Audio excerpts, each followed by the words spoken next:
Shalom Bapak Ibu dan Saudara yang terkasih dalam Kristus Yesus Tuhan kita. Puji nama Tuhan untuk berkat dan karunia-Nya. Bapak Ibu dan Saudara yang terkasih dimanapun Saudara semua berada, izinkan saya di kesempatan yang diberkati ini mengajak kita semua untuk merenungkan tentang penebusan Kristus yang agung, karyanya, kematiannya, kebangkitannya, menggenapi kehendak keselamatan dan rancangan anugerah yang Tuhan nyatakan melalui karyanya di atas kayu salib. Satu bagian firman Tuhan yang ingin saya bacakan adalah 1 Petrus pasal 3 ayat yang ke-18 yang berkata demikian.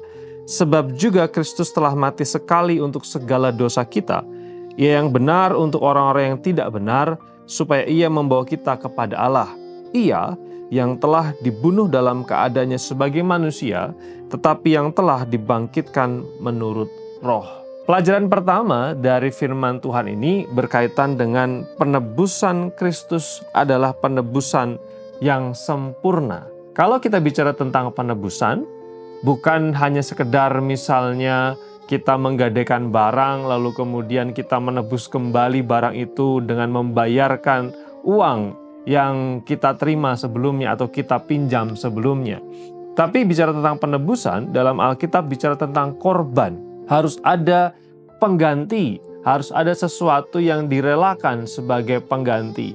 Firman Tuhan ini yang kita baca tadi mengajarkan tentang Kristus adalah korban penebus yang menggantikan, dan korban penebusan itu adalah korban penebusan yang sempurna.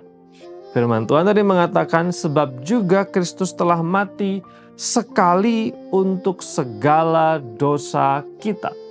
Pengorbanan Kristus tersalib, dikatakan di sana, sekali untuk segala dosa kita. Kata sekali bukan hanya bicara tentang jumlah, berapa kali misalnya kamu pergi ke Parangtritis, oh sekali. Berapa kali kamu pergi ke Bali? Oh 2 kali, bukannya seperti itu.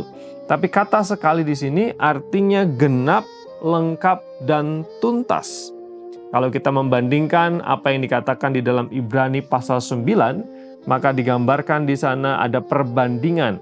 Imam yang setiap tahun, khususnya imam besar setiap tahun melakukan upacara pendamaian untuk umat, tahun ini, tahun depan, dan tahun berikutnya sedemikian terus, berulang-ulang sekali setahun. Tapi di dalam ayat selanjutnya, yaitu di dalam pasal 9 ayat 12 Ibrani, menyebutkan bahwa Kristus Yesus Tuhan masuk satu kali untuk selama-lamanya, memperdamaikan manusia berdosa. Ini menggambarkan tentang karya penebusan Kristus, yang dijelaskan di dalam 1 Petrus 3:18 tadi, sebagai karya yang lengkap, karya yang sempurna, tuntas, atau karya yang final. Kita bersyukur ketika kita merayakan Jumat Agung dan Paskah yang mengingatkan kita tentang kesempurnaan, tentang finalitas, tentang tuntasnya pengorbanan Kristus. Dengan korban itu, yaitu Kristus Yesus sendiri, kita mendapatkan jaminan bahwa setiap yang percaya kepadanya beroleh kehidupan abadi, kehidupan kekal. Bila firman Tuhan ini memantapkan iman kita di dalam Kristus, tidak goyah tetapi juga kita bersyukur karena kita adalah umat yang telah ditebus. Mari kita berdoa. Terima kasih, kami bersyukur kepada Tuhan karena kasih, karena karya Tuhan yang sempurna di atas kayu salib sebagai korban yang genap, korban yang lengkap, korban yang tuntas.